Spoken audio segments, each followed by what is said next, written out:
At the baseball winter meeting, Steve Melewski with Keith Law from ESPN and ESPN.com. And Keith, we appreciate you joining us. Is there anything going on here? Are you a little busy here in Nashville? I'm busy chasing a lot of false leads, I think. Really, I want something bigger to happen. I've had a few minor transactions to write about, but we need Jose Fernandez to get traded. We need Jason Hayward to sign. We got Greinke, but that was before we got here. We didn't actually have to get on the plane for that. So I'm hoping in the next 36 hours we'll get something significant. Well, obviously, we want to talk to you about the Orioles. Today, in our interview for MASNsports.com, Dan Duquette kind of indicated we need to know something pretty soon from Chris Davis. Do you think that's a sound strategy? It's not that he's putting pressure on the Boras camp, but he's letting them know we kind of got to know something. Is that reasonable? Well, putting pressure on the Boras camp isn't going to work. I don't think that's ever worked for anybody.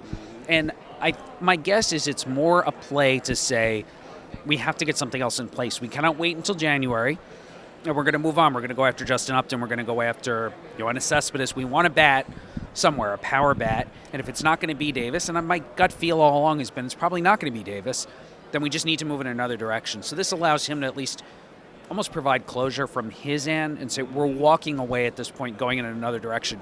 If the player really wanted to be back in Baltimore, which I've never heard was the case, then maybe he could jump and go to Boras and say, no, I want to get this done. I don't think that's going to happen. So this just sort of closes the loop all around, and now they can move in another direction. You don't think Davis wants to be back? I've never really heard that, not as opposed to O'Day, who I understood was really happy with the situation. Buck gave him a chance. He made him into an elite setup reliever, not just a Rugi, a right-handed specialist type guy, which is what he was in Texas. Buck saw the potential for him to get left-handers out, gave him the opportunity. Without actually asking the player, I really believe that was a big factor in him not just returning, but signing quickly, which gives them a little certainty. At least now they're not looking at losing all their free agents, and they've got the bullpen in pretty good shape heading into the rest of the winter. Could the Orioles be looking at an either-or situation? By that I mean I'm talking about the dollars. If you get Chris Davis, it's going to be significant dollars. If you don't get him, you might have significant dollars to now spread over 1, 2, or 3 players. There are some people who think Plan B is better for the organization. Yes, it might be, because I think Chris Davis, while extremely talented and obviously very productive when he's on, he's hugely risky. Because you've seen the volatility in the performance. You know he's going to strike out at an enormous rate. And that means there's a good chance he has a year where he hits 220, where he doesn't get on base enough. And suddenly he's not the player. You're going to pay him to be the 40-homer-a-year guy with a decent on-base percentage.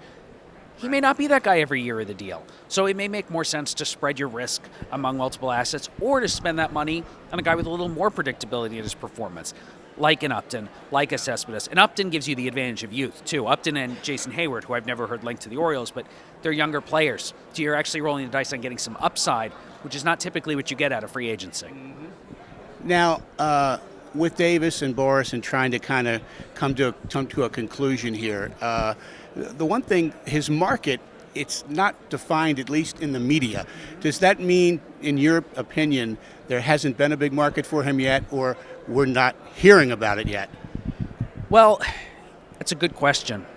One thing that comes to mind, even as I was doing the free agent rankings that I did on ESPN.com, it's not a great first base market in terms of supply, but it's also not a great first base market in terms of demand. How many big dollar teams are actually out there looking for a first baseman? The Red Sox are covered, the Yankees are covered, the Dodgers are covered, the Cubs are covered. The teams that ordinarily might spend a lot of money at that spot probably don't need to spend a lot of money at that spot, and they're going to spend it in other places. That said, Boras has managed in the past to kind of create an opportunity out of thin air for a lot of his other clients, often just by waiting and saying, look, I know this isn't the perfect positional fit, but I've got the only 40-homer bat left on the market. And it would not surprise me at all if you took that strategy with Davis. We've seen him pull it out of the fire before. Last thing, you're very aware of the Orioles' payroll situation in the past. We're trying to find out where they might be headed if there's a little bump in the future. Do they have enough to win the American League East?